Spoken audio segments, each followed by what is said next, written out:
नमस्कार दोस्तों, मैं अरुण कुमार शुक्ला और स्वागत है आपका हमारे YouTube चैनल विजन एकेडमी टेलीबाग में। तो दोस्तों, हम लोग पढ़ रहे थे गुप्त साम्राज्य और गुप्त साम्राज्य का हमारा एक वीडियो पहले आ चुका है जिसमें हम लोगों ने गुप्त साम्राज्य के प्रमुख शासकों के बारे में जानकारियां प्राप्त की कि किस प्रकार गुप्त साम्राज्य का उदय हुआ व अंतिम शासक कौन था। आज के वीडियो में दोस्तों हम लोग गुप्त साम्राज्य की प्रमुख व्यवस्थाएं जिसमें प्रशासनिक व्यवस्था, गुप्तकालीन अर्थव्यवस्था, गुप्तकालीन समाज व गुप्तकालीन धार्मिक व्यवस्था को पढ़ेंगे दोस्तों। तो हेडिंग डालते हैं गुप्त साम्राज्य व प्रमुख व्यवस्थाएं।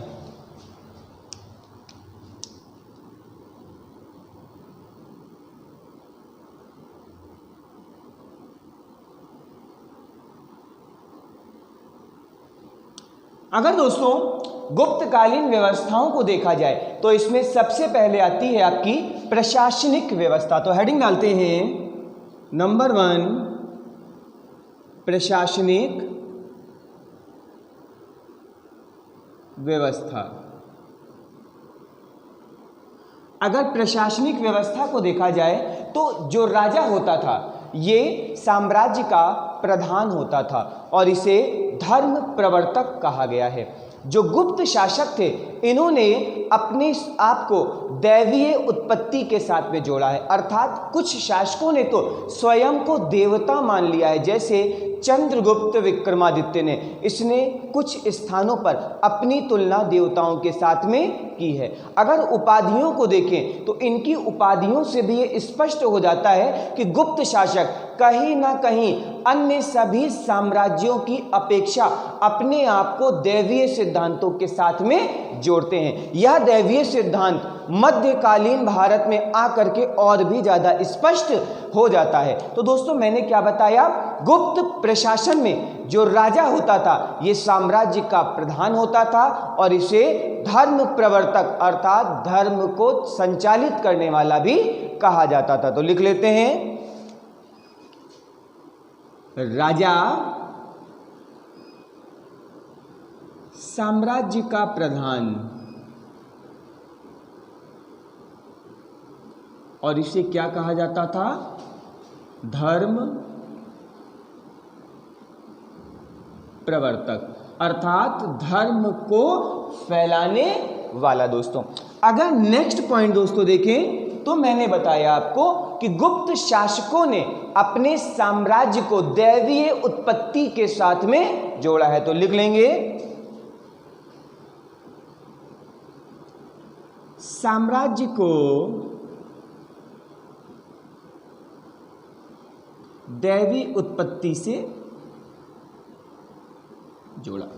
नेक्स्ट अगर देखें तो इनकी उपाधियां, अगर उपाधियों में देखें तो इन लोगों ने परमेश्वर, एकाधिराज, परम भागवत इत्यादि उपाधियां धारण की हैं, जिससे स्पष्ट है कि ये अपने आप को अन्य सभी शासकों की अपेक्षा अधिक महान बताते हैं और ये स्वयं को देवता के साथ में जोड़ते हैं। तो उपाधियां देखते हैं इनकी,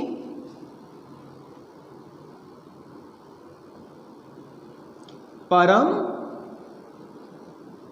भागवत।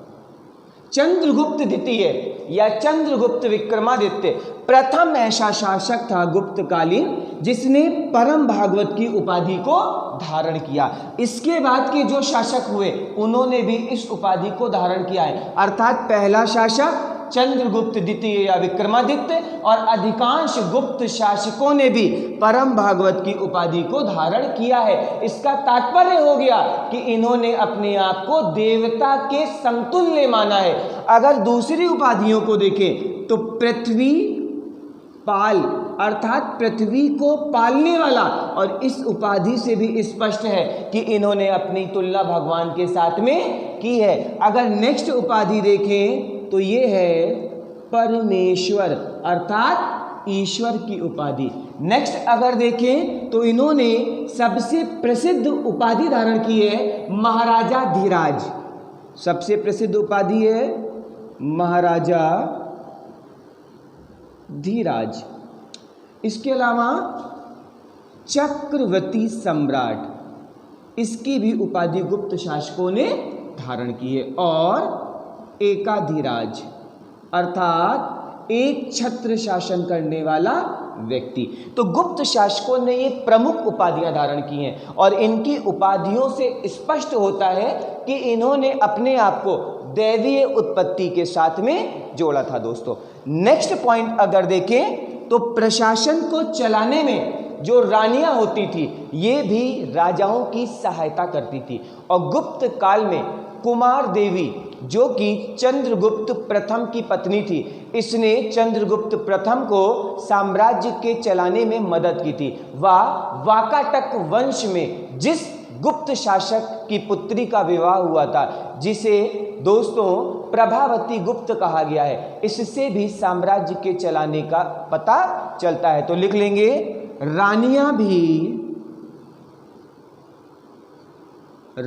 भी प्रशासन चलाने में सहयोग करती थी।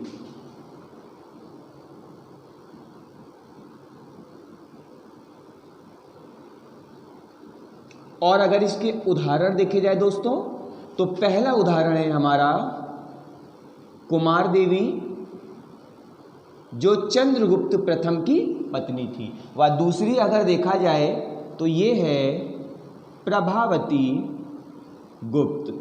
और प्रभावती गुप्त चंद्रगुप्त द्वितीय या विक्रमादित्य की पुत्री थी और इसका विवाह वाकाटक वंश में किया जाता है। अपने पति की मृत्यु होने के पश्चात में ये अपने पुत्रों की संरक्षक के रूप में राज्यभार को ग्रहण करती है। तो रानियों ने भी राजाओं का सहयोग किया है गुप्त प्रशासन को चलाने में। नेक्स्ट अगर दोस्तों देखा जाए तो राजा को सहयोग देने के लिए एक केंद्रीय मंत्री परिषद होती थी। राजा को सहयोग देने के लिए एक केंद्रीय मंत्री परिषद होती थी जिसे अमात्य कहा जाता था। वह हरिसेनकृत प्रयाग प्रशस्ति में इसे राज्य सभा कहा गया है और इसके पदाधिकारियों को संभय कहा जाता था। तो लिख लेंगे राजा को सहायता देने के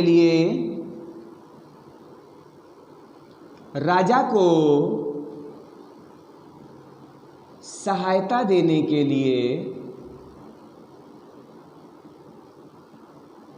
केंद्रीय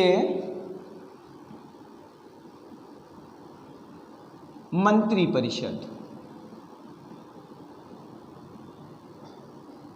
ठीक है दोस्तों, इस मंत्री परिषद को अगर देखा जाए तो इसको अमात्य भी कहा जाता था। क्या कहा जाता था?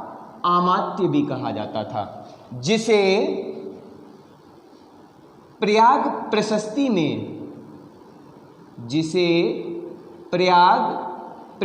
में और प्रयाग प्रशस्ति की रचना समुद्रगुप्त के समय में हरिसेन ने की थी। प्रयाग प्रशस्ति में दोस्तों इसे क्या कहा गया है? राज्यसभा कहा गया है। और इसके पदाधिकारियों को अगर दोस्तों देखा जाए तो संभय कहा जाता था। क्या कहा जाता था? संभय कहा जाता था। गुप्त प्रशासन में अधिकारियों की नियुक्ति अधिकतर उच्च कुल से की जाती थी। वह एक ही व्यक्ति को एक से अधिक मंत्री पद भी दिए जाते थे या एक से अधिक विभाग भी आवंटित किए जाते थे। जैसे हरिसेन के पास में समुद्रगुप्त के समय एक से अधिक विभाग उपस्थित थे। तो लिख लेंगे मंत्रियों की नियुक्ति या मंत्रियों और पदाधिकारियों की नियुक्ति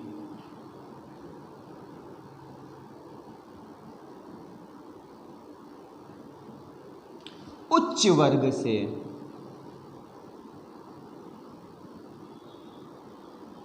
तथा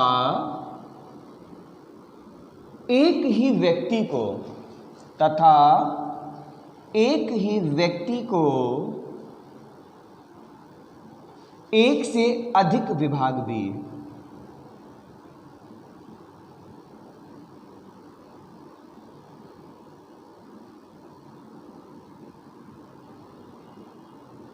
ठीक है दोस्तों, नेक्स्ट अगर देखा जाए तो गुप्त साम्राज्य में भूमि अनुदान देने की प्रथा को काफी प्रचलित कर दिया गया। लेकिन ध्यान दीजिएगा, भूमि अनुदान देने की प्रथा की शुरुआत सातवाहन साम्राज्य में हुई थी, लेकिन इसको व्यापक पैमाने पर फैलाने का कार्य किसने किया?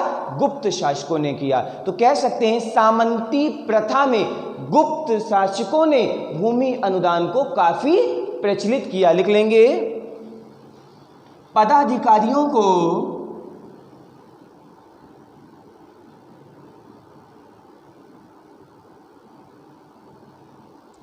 भूमि अनुदान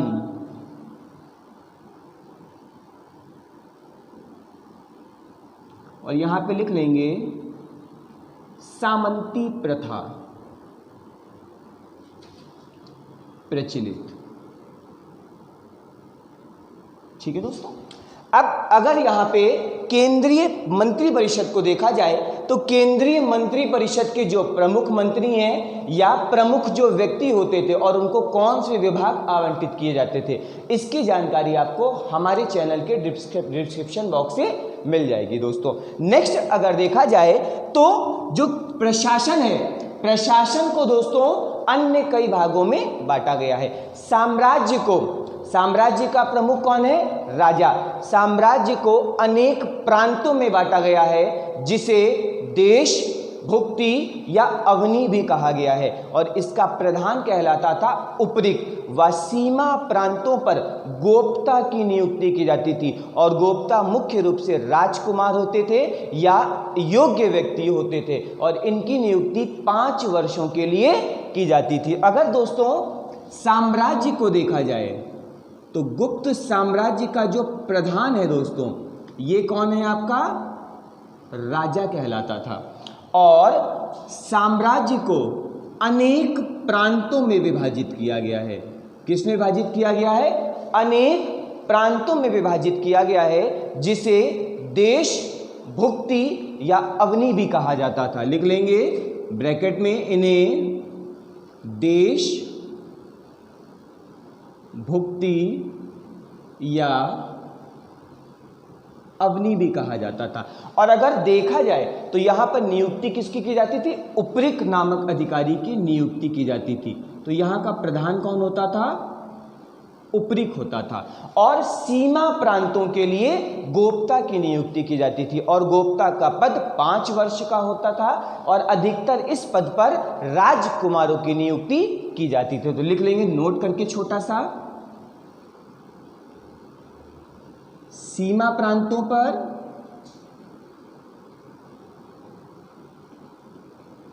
गोप्ता, और कितने वर्षों के लिए? 5 वर्ष के लिए। अगर प्रांतों को देखा जाए दोस्तों, तो प्रांतों को जिले में डिवाइड किया गया है, और जिले को कहा जाता था विषय, और विषय का प्रमुख होता था विषय प्रति। तो लिख लेंगे प्रांतों को दोस्तों जिले में, जिन्हें विषय भी कहा गया है, और विषय का अगर प्रमुख देखा जाए तो ये कहलाता था विषयपति। और विषयपति को कह सकते हैं सहायता देने के लिए या सलाह देने के लिए अन्य कुछ अधिकारियों की नियुक्ति भी की जाती थी, जैसे नगर श्रेष्ठी, ये पूंजीपतियों का नेता होता। तो लिख लेंगे अन्य करके यहां पर,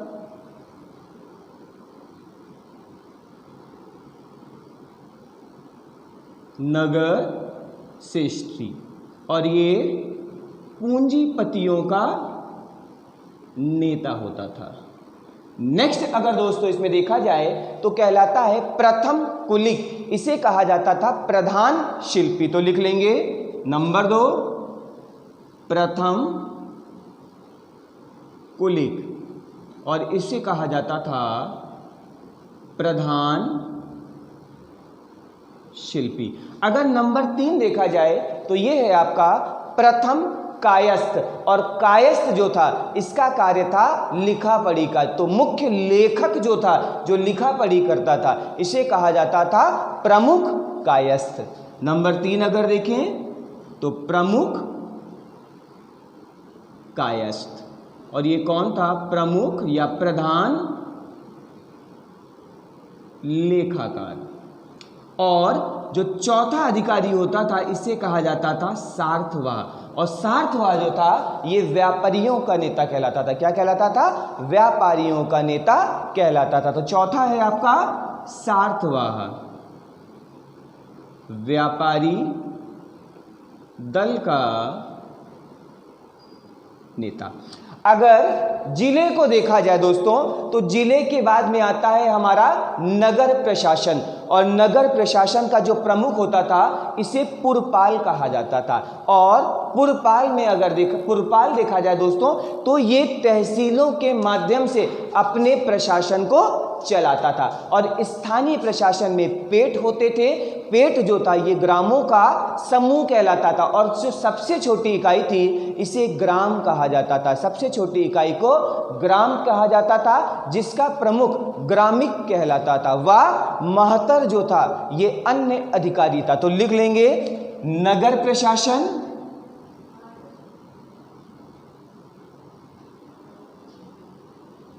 और नगर प्रशासन को अगर देखा जाए तो इसका प्रमुख कहलाता था पुरपाल।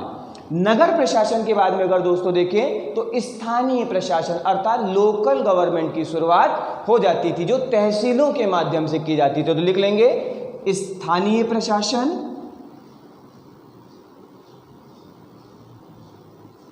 और स्थानीय प्रशासन में दोस्तों तहसीलें विद्यमान थी। स्थानीय प्रशासनों में दोस्तों ग्राम सबसे छोटी इकाई थी। वह ग्रामों के समूह को पेट कहा जाता था। तो लिख लेंगे पेट। और पेट जो थे दोस्तों ये ग्राम से मिलकर बने थे। तो उस ग्राम जो थी ये गुप्त साम्राज्य में सबसे छोटी इकाई थी। और ग्राम का प्रमुख कौन कहलाता था? ग्रामिक कहलाता था। वह महतर जो होते थे ये प्रतिष्ठित व्यक्तियों को कहा जाता था। तो लिख लेंगे ग्राम का जो प्रमुख होता था इसे कहा जाता था ग्रामिक।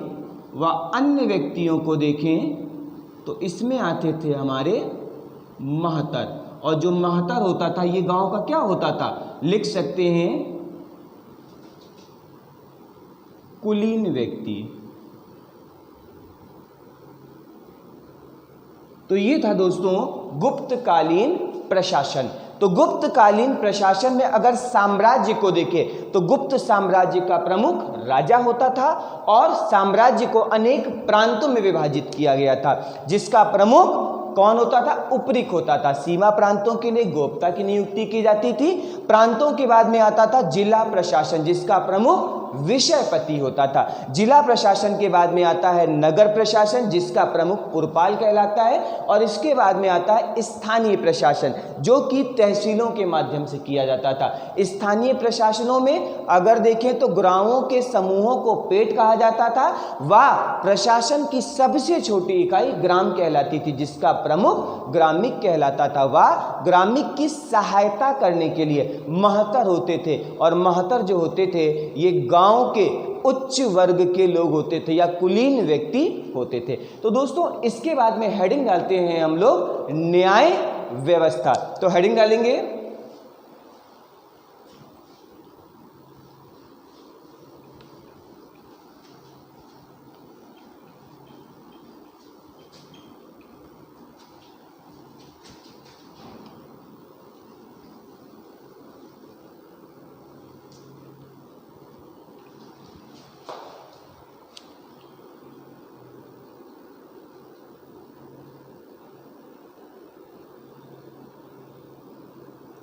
अगर न्याय व्यवस्था को देखा जाए तो जो राजा होता था ये सर्वोच्च न्यायाधीश होता था। और राजा का फैसला ही अंतिम फैसला होता था। अर्थात प्रशासनिक व्यवस्था हो, न्यायिक व्यवस्था हो, अर्थव्यवस्था हो, सभी प्रकार की व्यवस्थाओं का जो प्रधान होता था ये राजा ही होता था। तो लिख लेंगे यहां पर राजा सर्वोच्च न्यायाधीश। लिख लेंगे राजा सर्वोच्च न्यायाधीश। ठीक है दोस्तों, और ध्यान दीजिएगा गुप्तकालीन न्याय व्यवस्था की जो जानकारी है ये नारद स्मृति व बृहस्पति स्मृति से प्राप्त होती है। नारद स्मृति और बृहस्पति स्मृति में लिखा गया है कि पहली बार दीवानी व फौजदारी न्यायालयों को अलग अलग परिभाषित किया गया व उनके कार्यों को अलग अलग व्यवस्थित किया गया। तो लिख लेंगे जानकारी कहां से मिली है? नारद स्मृति व बृहस्पति स्मृति।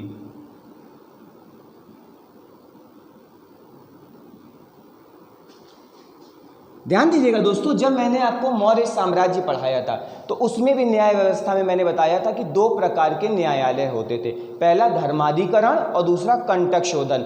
एक था आपका दीवानी और दूसरा था फौजदारी। तो वहां पर न्यायालयों को तो विभाजित किया गया था लेकिन उन्हें परिभाषित नहीं किया गया था, और पूरी तरीके से अगर कहीं परिभाषित किया गया है तो ये हमारा गुप्त साम्राज्य ही था। तो लिख लेंगे यहां पर दीवानी व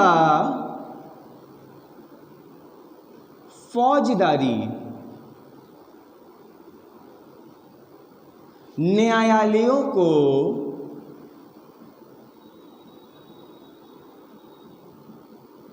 प्रथम बार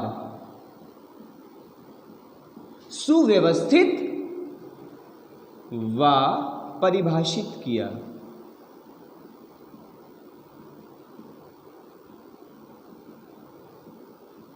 ठीक है दोस्तों, ध्यान दीजिएगा, जो न्याय व्यवस्था थी ये भी कहीं ना कहीं वर्ण व्यवस्था पर ही आधारित थी। अर्थात ब्राह्मण जो था वो सबसे अधिक दंड के रूप में पैसा देता था और जो शूद्र थे ये सबसे कम पैसा देते थे। अगर देखें तो राजा को सहायता देने के लिए न्यायाधीश होते थे जिन्हें न्यायाधिकरण या धर्माधिकरण भी कहा गया है। लिख लेंगे राजा को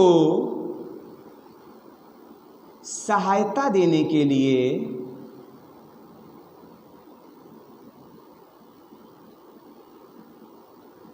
न्यायाधीश, और इन न्यायाधीशों को अगर दोस्तों देखा जाए तो इन्हें दो प्रकार की उपाधियों से संबोधित किया गया है। पहला धर्माधिकरण और दूसरा न्यायाधिकरण। लिख लेंगे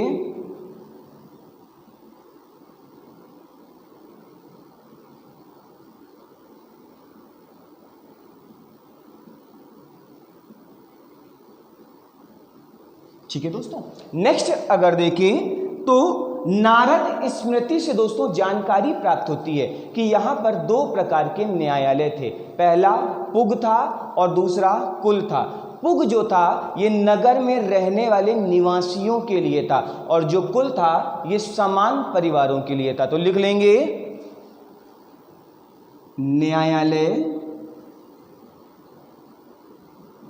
दो प्रकार के। अगर पहला देखा जाए तो ये है हमारा पुग, और जो पुग है ये नगर में रहने वाले लोगों के लिए। लिख लेंगे नगर में रहने वाले निवासी, और इन्हीं के लिए इस न्यायालय की स्थापना की गई थी। दूसरा जो था ये कुल था और इसका निर्माण समान परिवारों के लिए किया गया था। अगर यहाँ पर दंड देखा जाए तो फाहियान ने अपनी पुस्तक में लिखा है कि गुप्त काल में दंड स्वरूप मृत्यु दंड नहीं दिया जाता था, वह कोमल दंड दिया जाता था। लिख लेंगे फाहियान के अनुसार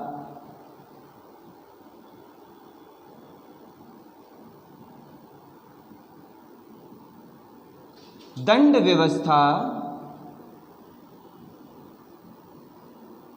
अत्यधिक सरल व कोमल,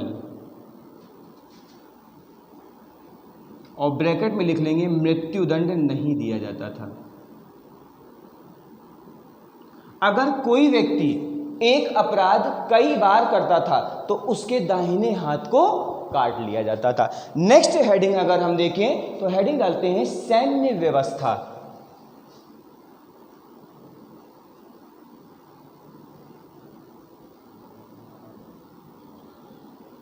अगर गुप्तकालीन सैन्य व्यवस्था को देखा जाए तो गुप्त शासकों के पास में सुव्यवस्थित व संगठित सेना थी और इसी सेना के साथ में इन्होंने अपने साम्राज्य को काफ़ी विस्तृत किया व अन्य राजाओं के ऊपर विजय प्राप्त की। लिख लेंगे, सुव्यवस्थित व संगठित सेना।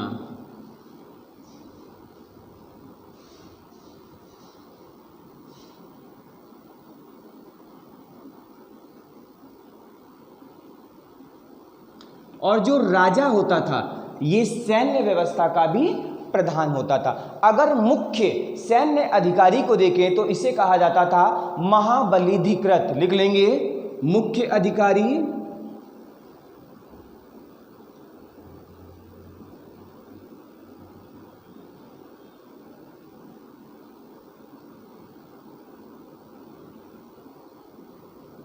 अगर गुप्त साम्राज्य में देखें तो सेना जो थी इसे भी अश्व सेना व गज सेना में विभाजित किया गया था। जो अश्व सेना थी इसका प्रमुख कहलाता था भटास्पति। लिख लेंगे, भटास्पति अश्व सेना प्रधान।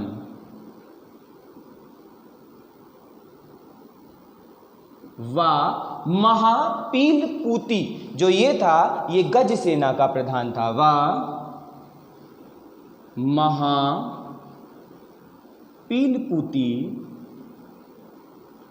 गज सेना प्रधान।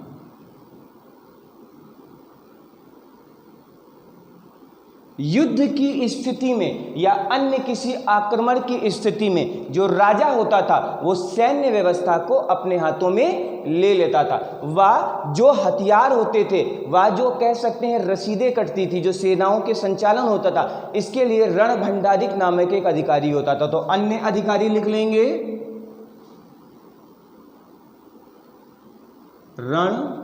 रणभंडारिक। तो ये थी दोस्तों गुप्तकालीन सैन्य व्यवस्था। हेडिंग डालते हैं गुप्तकालीन अर्थव्यवस्था।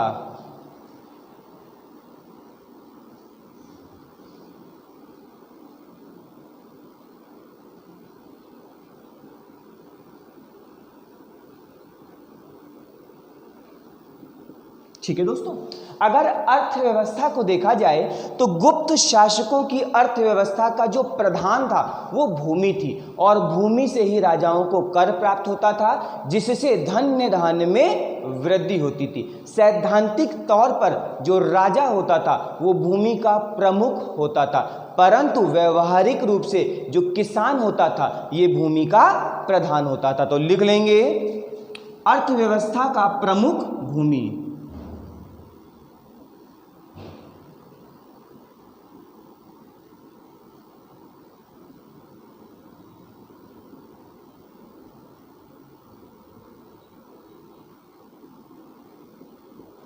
नेक्स्ट पॉइंट अगर दोस्तों देखें तो सैद्धांतिक तौर पर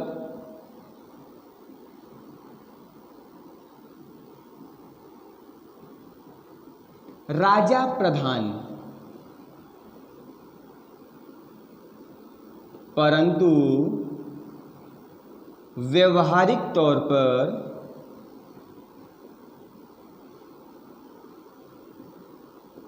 किसान।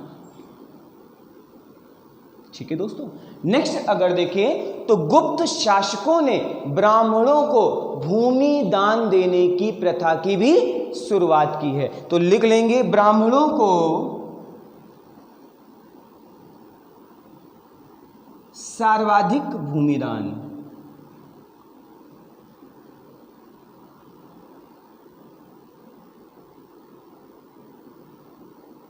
और ध्यान दीजिएगा दोस्तों, भूमि दान देने की प्रथा तो सातवाहन साम्राज्य में भी दिखाई पड़ती है, लेकिन पूरा का पूरा गांव भूमि के रूप में दान देना ये हमें गुप्त काल में ही दिखाई पड़ता है। तो लिख लेंगे दान स्वरूप पूरा गांव दिया।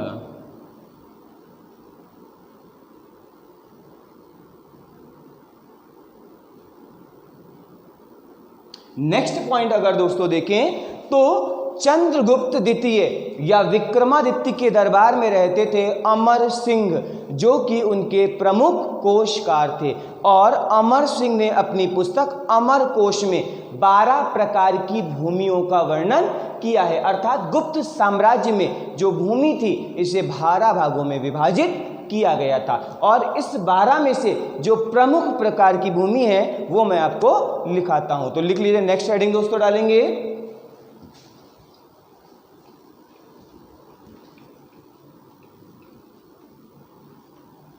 लिख लेंगे अमर सिंह की अमर कोश के अनुसार, अमर सिंह की अमर कोश के अनुसार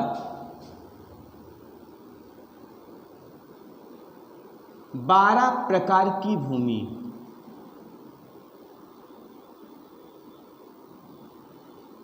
12 प्रकार की भूमि होती थी। अगर पहला देखा जाए इसमें तो ये कहलाता था क्षेत्र। जो पहला था ये कहलाता था हमारा क्षेत्र। और क्षेत्र से तात्पर्य है खेती करने योग्य भूमि। अर्थात जिस भूमि पर खेती की जाती थी उस भूमि को क्या कहा जाता था? क्षेत्र कहा जाता था। अगर नंबर 2 देखा जाए तो इसे कहा गया है खिल भूमि। क्या कहा गया है? खिल भूमि। अर्थात जो बेकार भूमि होती थी उसे क्या कहा जाता था? खिल भूमि। तो लिख लेंगे बेकार भूमि। अगर नंबर 3 देखा जाए दोस्तों तो तीसरी भूमि का नाम है अप्रहत। और अप्रहत से तात्पर्य है जंगल। अप्रहत से तात्पर्य है दोस्तों जंगल। अगर चौथे प्रकार की भूमि को देखा जाए तो इसे कहा गया है गपतसर, जिसका अर्थ होता है चारागाह। लिख लेंगे नंबर 4 गपतसर। इसका अर्थ होता है चारागाह, अर्थात जहां पर पशु चरने के लिए जाते हैं। पांचवें प्रकार की जो भूमि है इसे कहा गया है वास्तु भूमि। और वास्तु भूमि जो है ये निवास करने योग्य भूमि होती थी और इसे कहा जाता था वास्तु भूमि। नेक्स्ट अगर देखा जाए तो ये है सिल भूमि। कौन सी भूमि है? सिल भूमि। अर्थात वह भूमि जिसे जोता ना जा सके, जिसे जोता ना जा सके वो क्या कहलाती थी? सिल भूमि कहलाती थी। लिख लेंगे जिसे जोता ना जा सके।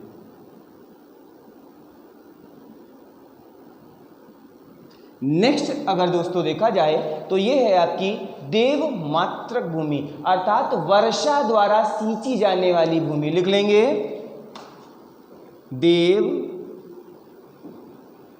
मात्रक भूमि, वर्षा द्वारा सींची जाने वाली।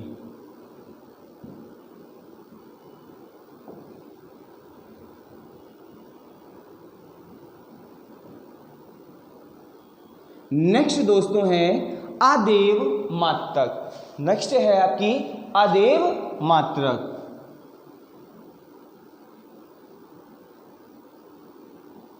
और इससे तात्पर्य है बिना वर्षा के अन्न देने वाली। लिख लेंगे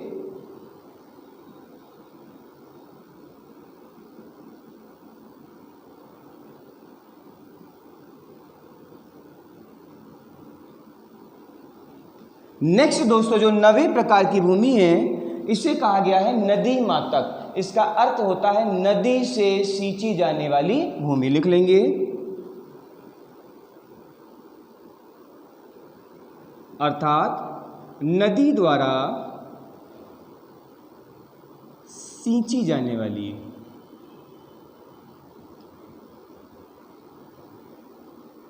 और अगर 10वें प्रकार की भूमि देखी जाए तो इसे कहा गया है अग्रहार, अर्थात वह भूमि जो ब्राह्मणों को दान दी जाती थी। लिख लेंगे ब्राह्मणों को दान दी जाने वाली भूमि।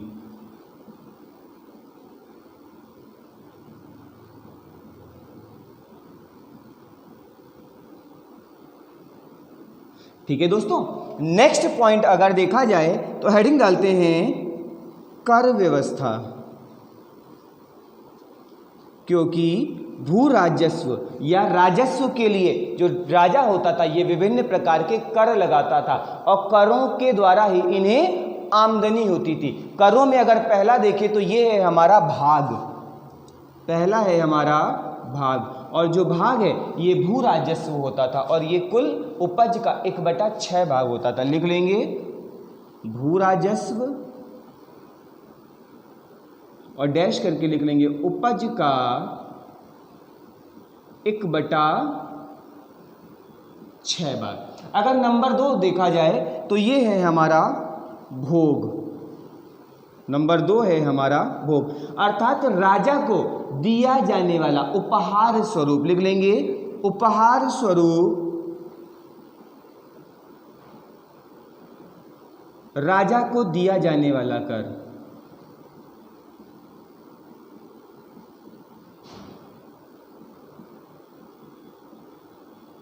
नेक्स्ट अगर दोस्तों देखा जाए तो ये है हमारा शुल्क कर, और शुल्क कर जो था ये सीमा कर के रूप में विद्यमान था, तो लिख लेंगे सीमा कर। नंबर 4 देखा जाए तो ये है हमारा ऊपरी कर, जो कि अस्थायी किसानों से लिया जाता था। लिख लेंगे ऊपरी कर, अस्थायी किसानों से। और नंबर 5 अगर देखें तो ये है हमारा उद्रंग कर। कौन सा कर है? उद्रंग कर, जो कि स्थायी काश्तकारों से लिया जाता था। लिख लेंगे उद्रंग कर,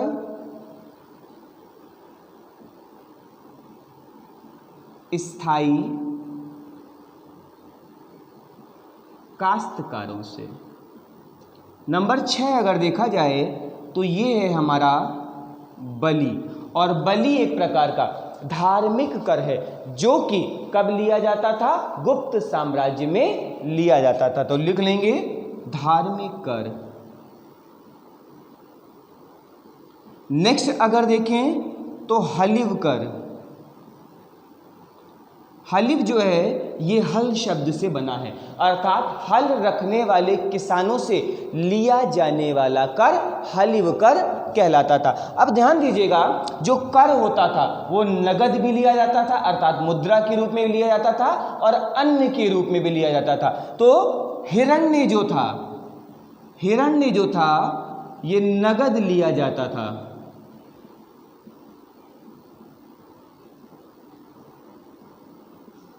और जो में था ये था तो दोस्तों हमारा कौन सा? भूमि कर ही, लेकिन किसके रूप में? अन्न के रूप में। लिख लेंगे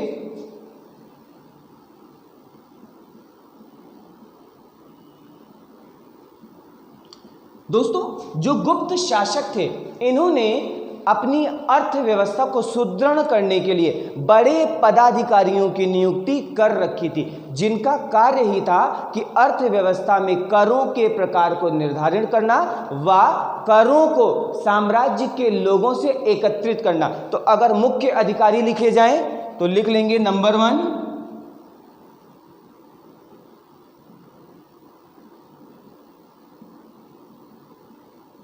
पहला है ध्रुवाधिकरण, और ध्रुवाधिकरण से तात्पर्य है राजस्व वसूलने वाला अधिकारी।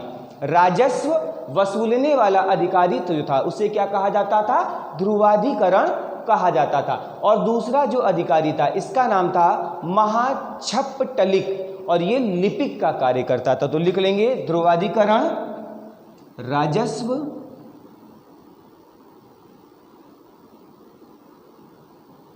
कर वसूलने वाला,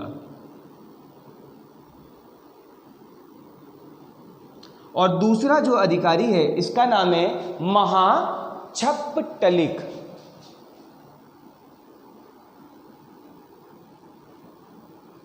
और दोस्तों महाछप्पटलिक का कार्य क्या था? प्रधान लिपिक, अर्थात ये लिखा पढ़ी का कार्य करता था। तो लिख लेंगे प्रधान लिपिक।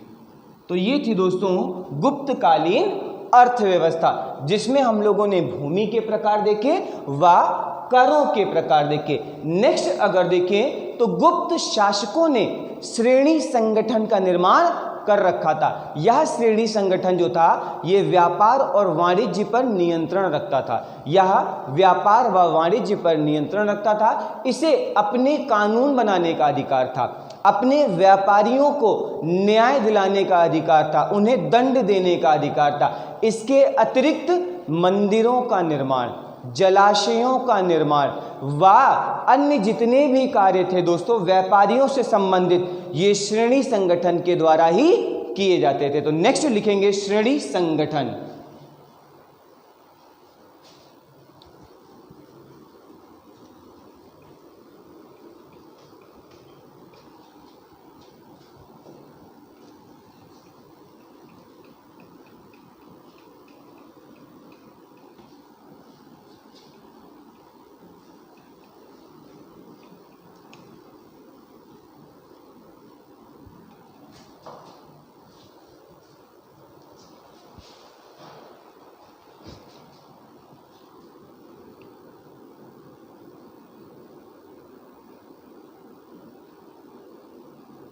अगर श्रेणी संगठन के कार्यों को देखा जाए तो लिख लेंगे व्यापार व वाणिज्य पर नियंत्रण,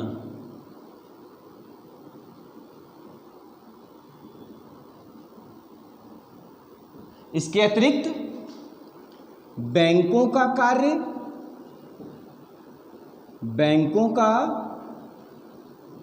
कार्य, मंदिरों का निर्माण,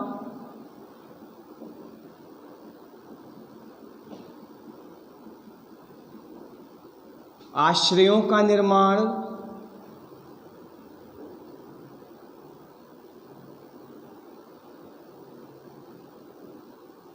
व जलाशयों का निर्माण।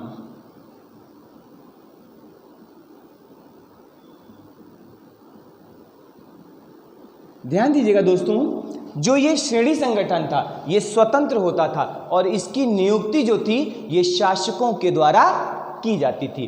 फाहियान को अगर देखें तो फाहियान ने लिखा है कि गुप्त साम्राज्य में कई प्रकार के श्रेणी संगठन थे। नेक्स्ट पॉइंट अगर दोस्तों देखा जाए तो गुप्त साम्राज्य में मुख्य व्यवसाय जो होता था ये कपड़ों का होता था, या वस्त्र व्यवसाय जो था ये प्रमुख व्यवसाय था। तो लिख लेंगे प्रमुख व्यवसाय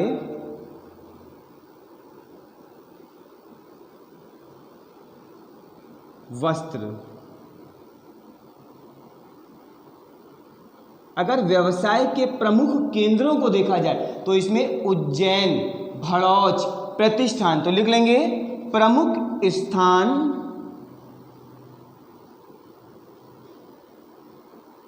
उज्जैन।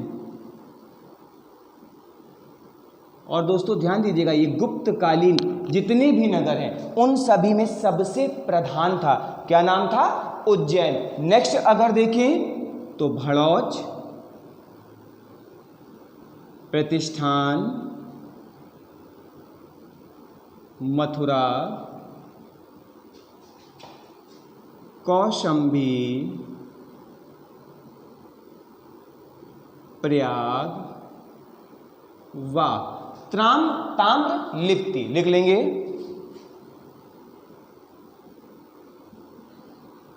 और ताम्रलिप्ति जो था ये इस साम्राज्य का सबसे बड़ा बंदरगाह था जहां से सबसे अधिक व्यापार किया जाता था। फाहियान ने लिखा हुआ है कि व्यापार के लिए मुख्यतः कौड़ियों का प्रयोग किया जाता था। तो लिख लेंगे व्यापार मुख्यतः कौड़ियों में किया जाता था। व्यापार मुख्यतः कौड़ियों में। नेक्स्ट पॉइंट अगर देखें दोस्तों तो हेडिंग डालेंगे सिक्के।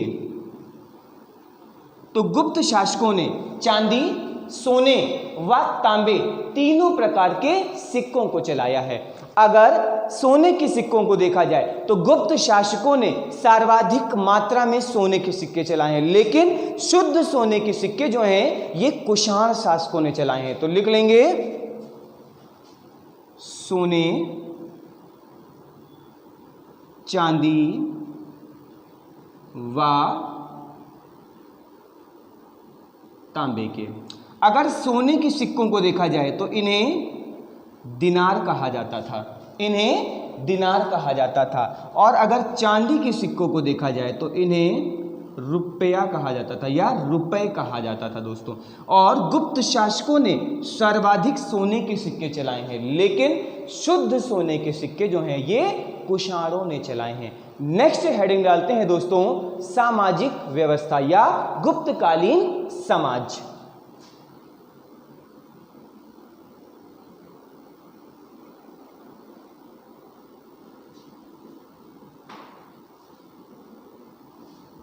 अगर गुप्तकालीन समाज को देखा जाए तो गुप्तकालीन जो समाज था वो 4 वर्णों वाली वर्ण व्यवस्था पर ही आधारित था। तो लिख लेंगे 4 वर्णों वाली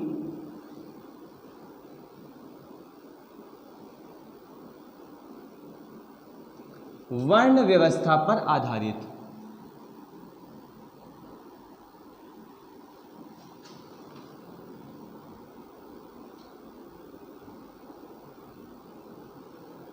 नेक्स्ट पॉइंट अगर दोस्तों देखें तो जो यहां पर ब्राह्मण व क्षत्रिय थे, इन्होंने अपने जो कार्य थे उनमें बदलाव कर लिया था। अर्थात कहीं ना कहीं कह सकते हैं जो साम्राज्य है उसमें जाति प्रथा में शिथिलता आई है। तो नेक्स्ट पॉइंट लिखते हैं, जाति प्रथा में शिथिलता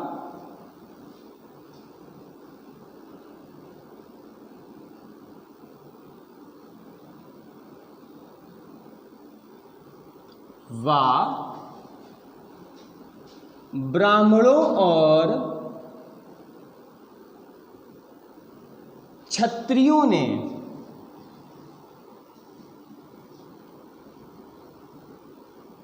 अपने अपने कार्य बदलने शुरू किए।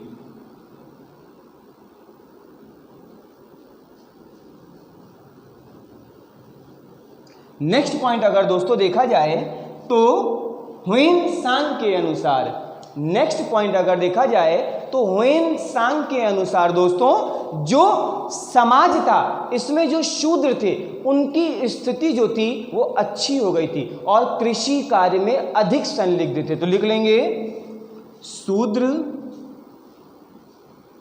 की स्थिति अच्छी व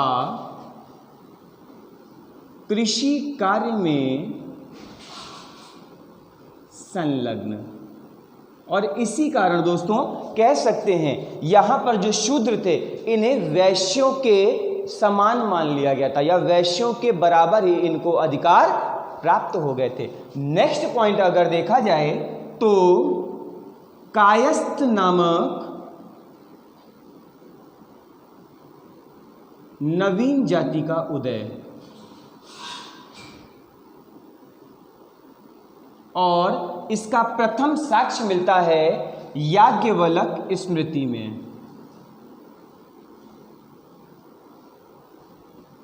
याज्ञवल्क स्मृति में कायस्थ नामक नवीन जात का प्रमुख साक्ष्य मिलता है।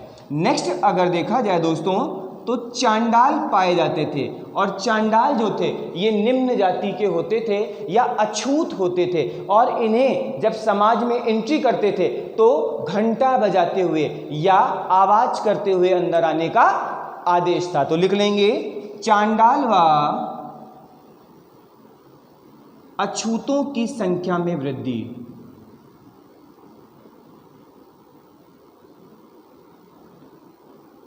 नेक्स्ट पॉइंट अगर देखें दोस्तों तो दास प्रथा विद्यमान थी और नारद स्मृति में 15 प्रकार के दासों का वर्णन। लिख लेंगे दास प्रथा और जानकारी नारद स्मृति से।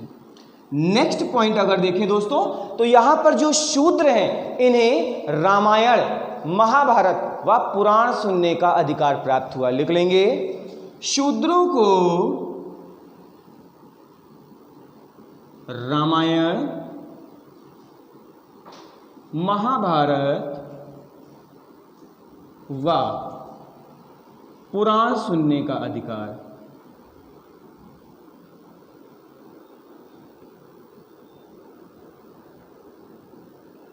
नेक्स्ट पॉइंट अगर दोस्तों देखें तो जो महिलाएं थी, महिलाओं की स्थिति लगातार खराब होती चली गई। जो समाज था ये पितृ प्रधान था, और पितृ प्रधान समाज होने के कारण जो महिलाएं थी उन्हें केवल भोग की वस्तु समझे जाने लगा। तो लिख लेंगे महिलाओं की स्थिति दयनीय है।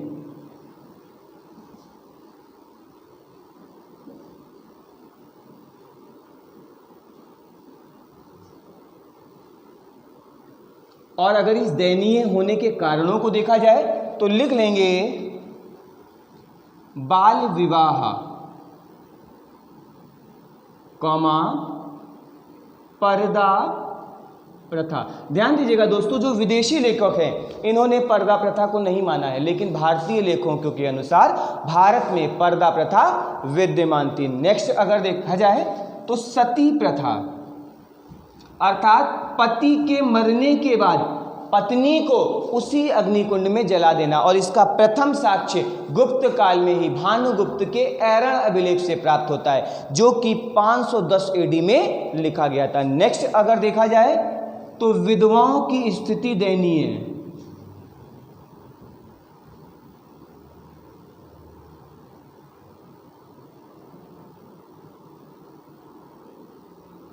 और इन्हें श्वेत वस्त्र धारण करने पड़ते थे। नेक्स्ट पॉइंट अगर देखा जाए तो वेश्यावृत्ति काफी प्रचलित हो चुकी थी दोस्तों इस समय। और अगर देखें तो देवदासी प्रथा ये नवीन प्रथा थी जो गुप्त काल में ही शुरुआत हुई थी दोस्तों। कामसूत्र मेघदूत से जानकारी प्राप्त होती है कि उज्जैन के महाकाल मंदिर में छोटी छोटी बच्चियों को देवदासियों के रूप में रखा जाता था। और नेक्स्ट पॉइंट अगर लिख लेंगे तो महिलाओं को उपनयन का अधिकार नहीं, महिलाओं को उपनयन का अधिकार नहीं। तो ये प्रमाण बताते हैं कि गुप्त काल में या गुप्त साम्राज्य में जो महिलाएं थी इनकी स्थिति काफी दयनीय हो चुकी थी दोस्तों। नेक्स्ट हेडिंग डालते हैं धार्मिक व्यवस्था।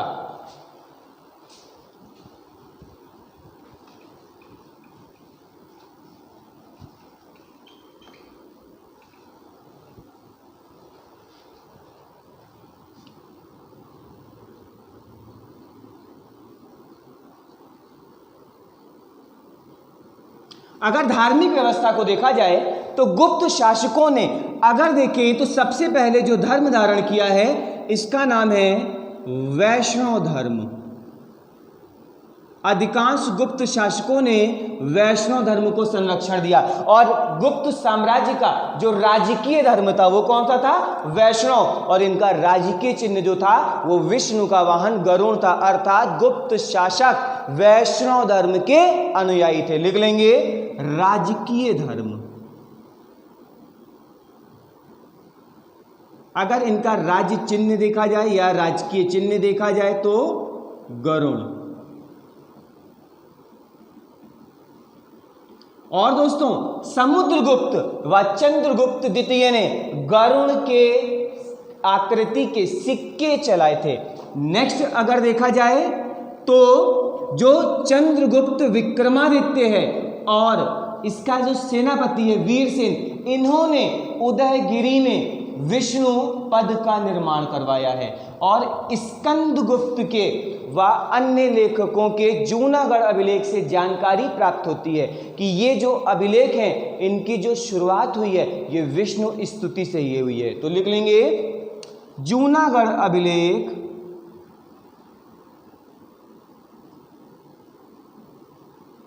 व ऐरण अभिलेख की शुरुआत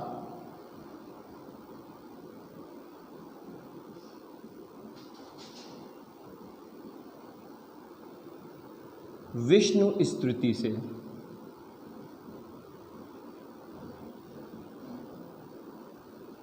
और सबसे अगर बड़ा प्रमाण देखा जाए तो लिख लेंगे देवगढ़ झांसी का दशावतार मंदिर। चंद्रगुप्त विक्रमादित्य ने ही तो परम भागवत की उपाधि धारण की थी, जो इसके वैष्णव धर्म के अनुयायी होने की जानकारी प्रदान करती है। नेक्स्ट अगर देखा जाए तो नंबर दूसरा धर्म जो है ये है शैव धर्म। गुप्त शासक वैष्णव धर्म के अनुयायी थे, लेकिन इन्होंने सभी धर्मों के प्रति समान भावना रखी हुई है।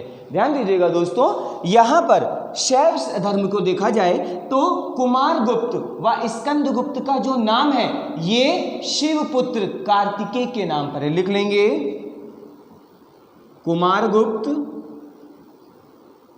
व स्कंदगुप्त का नाम कार्तिकेय के नाम पर।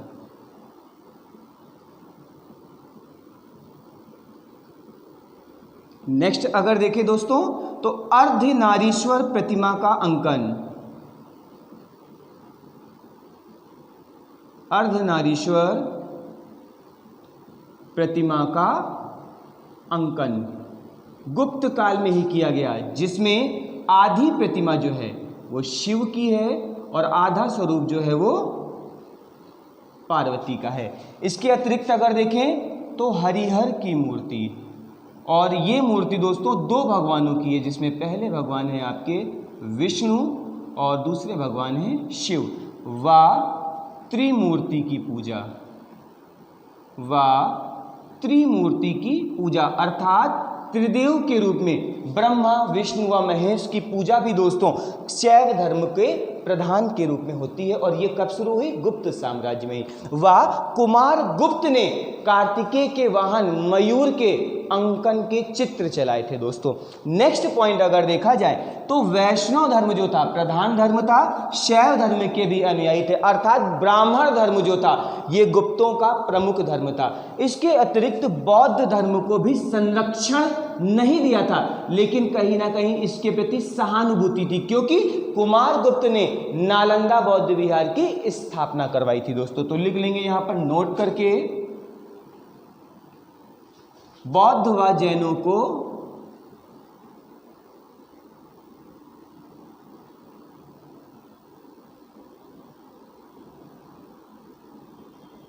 संरक्षण नहीं परंतु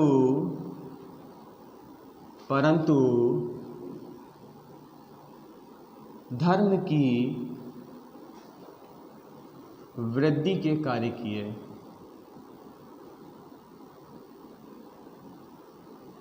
ठीक है दोस्तों, और इसमें ध्यान दीजिएगा, मैं आपको पहले लिखा चुका हूं कि कुमारगुप्त ने बौद्ध धर्म के लिए नालंदा बौद्ध विहार की स्थापना करवाई थी। व गुप्त शासक श्री गुप्त ने बोध गया में किसका निर्माण करवाया था? बौद्ध मंदिर का निर्माण करवाया था दोस्तों।